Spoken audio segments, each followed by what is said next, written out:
Hey everyone. In this video, I'm going to be sharing a clip from my interview with Ali Afshari, the CEO of Quant Systems Canada, where he talks about the art and science of making progress as a day trader. Before I get into that video, I wanted to share something.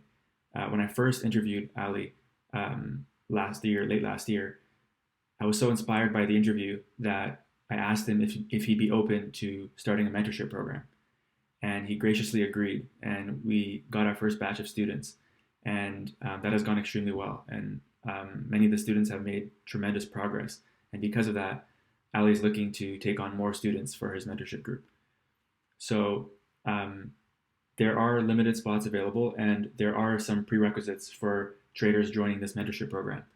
It is for intermediate and advanced traders, so traders need to have at least 1 or 2 years of trading experience, and they need to be well versed in BPA, Brooks Price Action. So I'm going to leave a link to the mentorship program website in the video and also in the description. And you can go through the website and see all the expectations of the program and how it runs.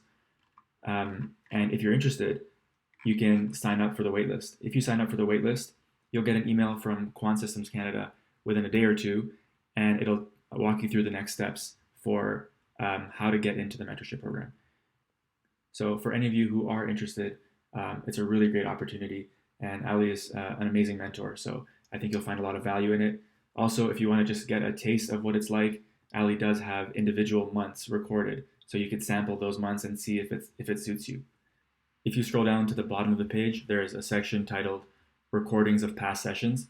That allows you to purchase 1 month's worth of mentorship sessions to see what it's like. And on the same page, there's also a sample of a full mentorship session that you can watch. So I hope you all find this useful. Thank you for listening, and I hope you enjoy the video coming up.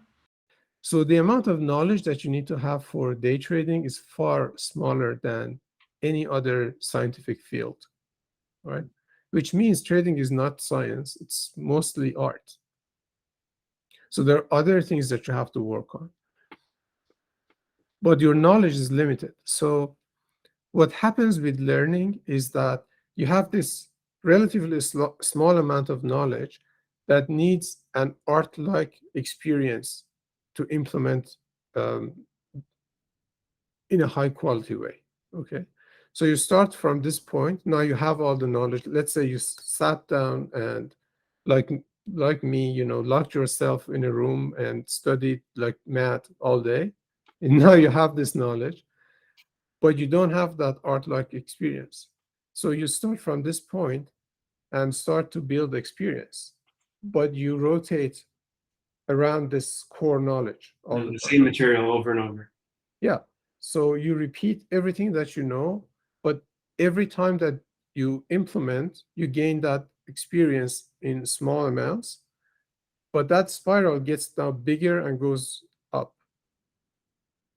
So in every circle, you have more experience, and that experience allows you to see more of those theoretical concepts all at the same time.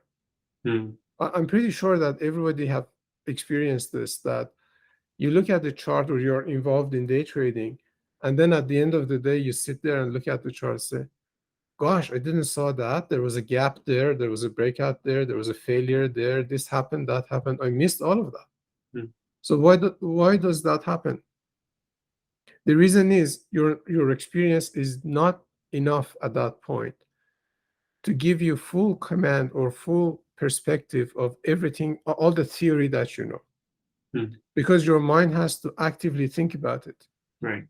Once the neural network is built, then connections happen in your subconscious rather than in your active thinking.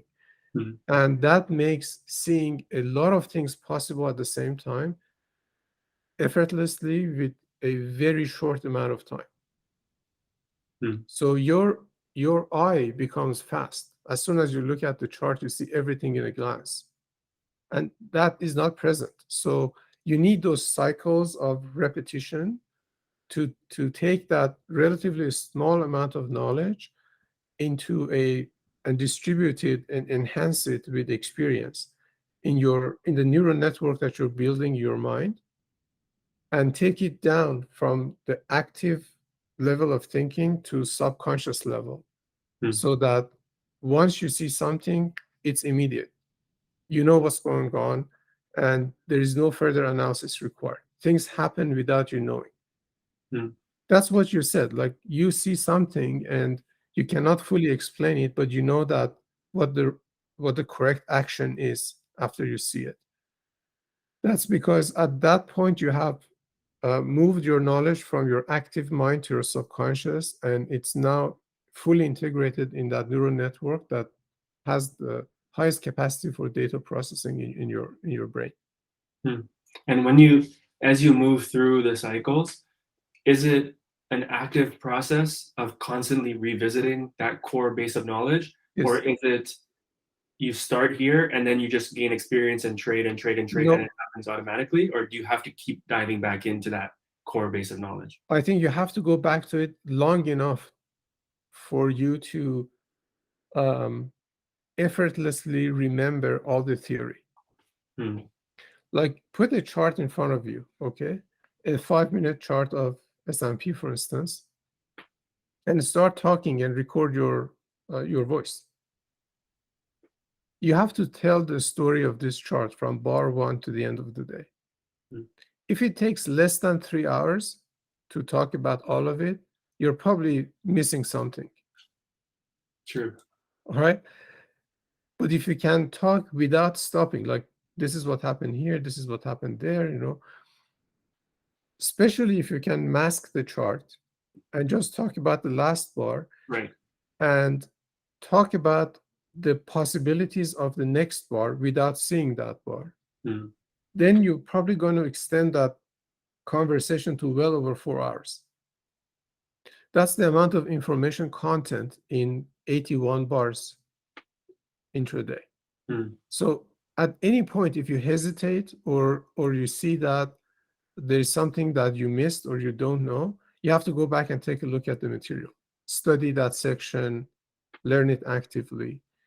And I think the best way to really get a good handle on the theory is either to program a computer to read the chart. That will really enhance your understanding. Hmm. And the second best thing is to teach. Yeah. Form a Good study reminder. group with your friends, teach them. Right. Okay, awesome.